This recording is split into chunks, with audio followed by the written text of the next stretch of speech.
So now we'll see the different method of doing the factorization, that is factorization of difference of two squares. So it means we are doing the factorization here of the difference of two squares. So we'll see how to do the factorization in this case. So for that we directly take one example. Let's first take the example, that is 16a square minus 25b square. So now how to solve this example is, as you can see, it is actually in the form of a square. Like 16a square can be written as 4a whole square and 25b square can be written as 5b whole square. So it's actually in the form of whole square, that is uh, 4a whole square minus 5b whole square. And now if you see, it is actually in the form of a square minus b square, which is actually equal to a minus b into a plus b. So it's now in this form. So we use this identity to do the factorization of this. So accordingly 4a whole square minus 5b whole square will become 4a minus 5b into 4a plus 5b. So it means we have done the factorization here, because we have written this polynomial in the form of product of its factors. So this is the way to do the factorization of the difference of two squares. So it means we have to use the identity in this case to do the factorization. Now we'll see one more example based on this, that is 8 into a raised to the power 4 minus 72 into b raised to the power 4. So now we'll see how to do the factorization in this case. So if you see here that 8a raised to the power 4 minus 72b raised to the power 4, we have to make it in the form of a perfect square, that is 8a raised to the power 4, we have to make it in the form of perfect square. In the same way 72b raised to the power 4, we want to make it in the form of perfect square. And for doing it, what we need to do is, because 8 is not a perfect square and 72 is not a perfect square, what we do is we'll take the 2 common from this.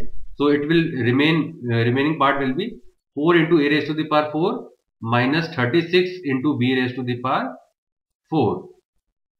So now if you see, now 4 and 36 both are perfect square, and now we can make it in the form of perfect square, that is 2a square whole square minus 6b square whole square.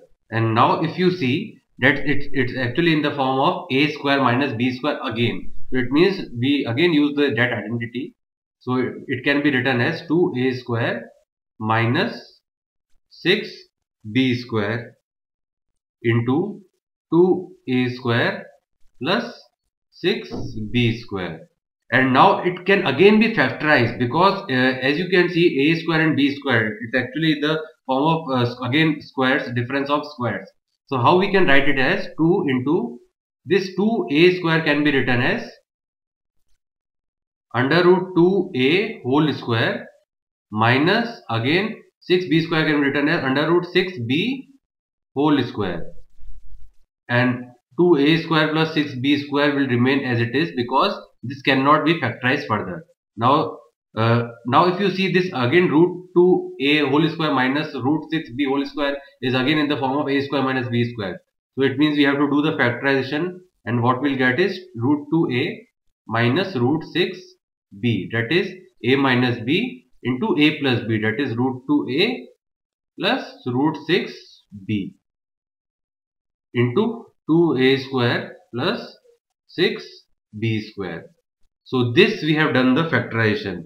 So in this way we need to do the factorization by using the identity, that is a square minus b square. Now we'll see some more example based on this.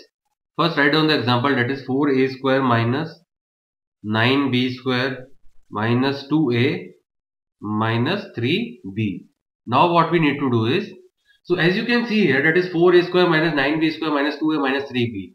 How to do it is, if we combine this first two terms, that is 4a square minus 9b square, what we'll get is this 4a square, we can write it as 2a whole square minus 9b square will be written as 3b whole square, and minus 2a minus 3b. And now this 2a whole square minus 3b whole square is actually in the form of a square minus b square.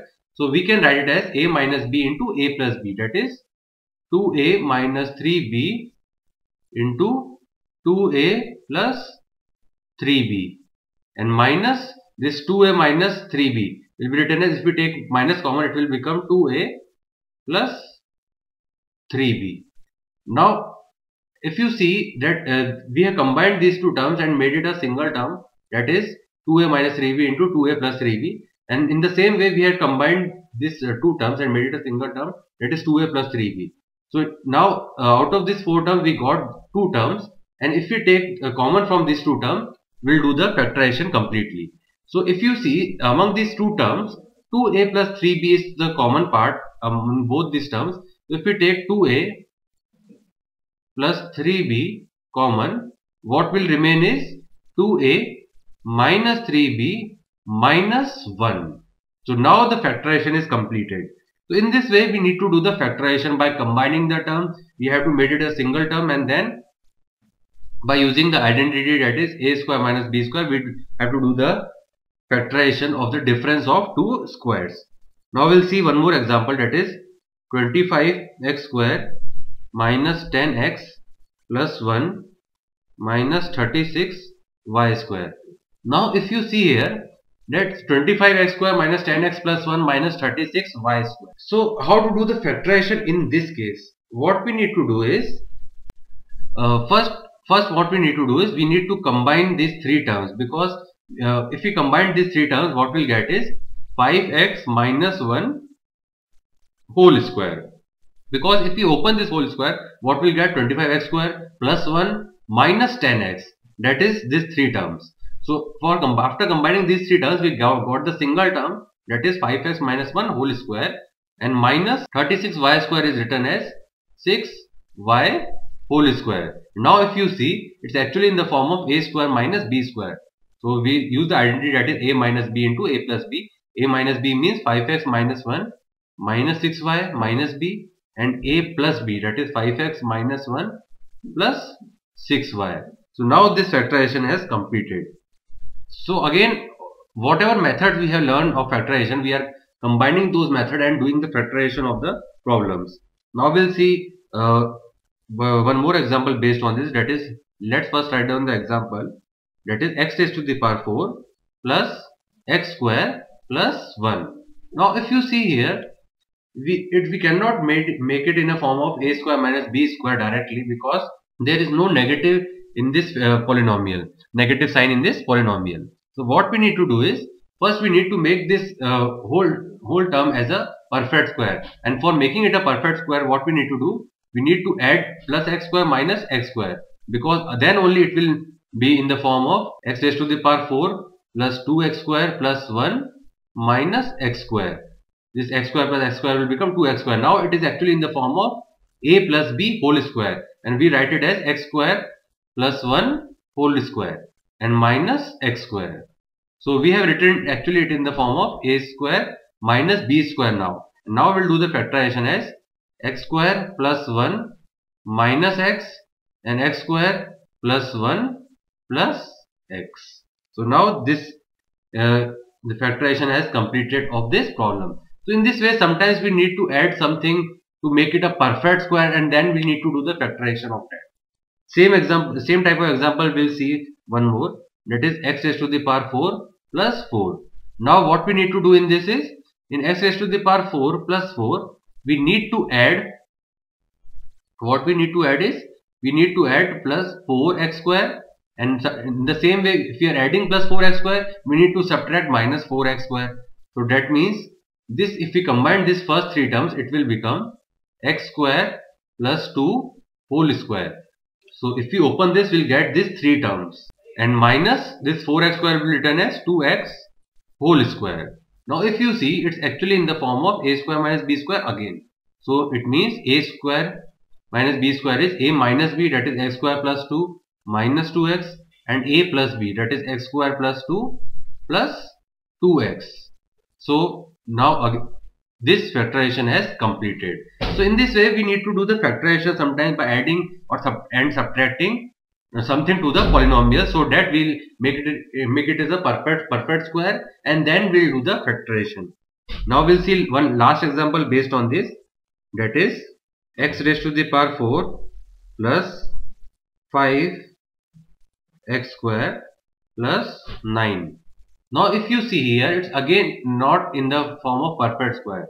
So to make it a perfect square, what we need to do is, it's actually we can make it as a perfect square of x square plus 3. So for making it a perfect square, we need to add x square and simultaneously we need to subtract x square.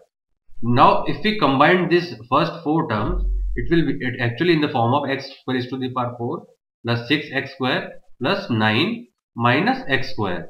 And now if we combine this first 3 terms, it's actually in the form of x square plus 3 whole square. So if you open it, we'll get this first 3 terms and minus x square. Now it's actually in the form of a square minus b square. So if we we can use the identity here, that is x square plus 3 minus x and x square plus 3 plus x. So we have done the factorization of this. So in this way the factorization has to be done. So the last 3 examples we have seen, in which we have added something and subtracted something, is actually for the reason that we want to make it a perfect square. Until and unless it is actually in the form of perfect square, we cannot do the factorization for this. So in this way factorization has to be done.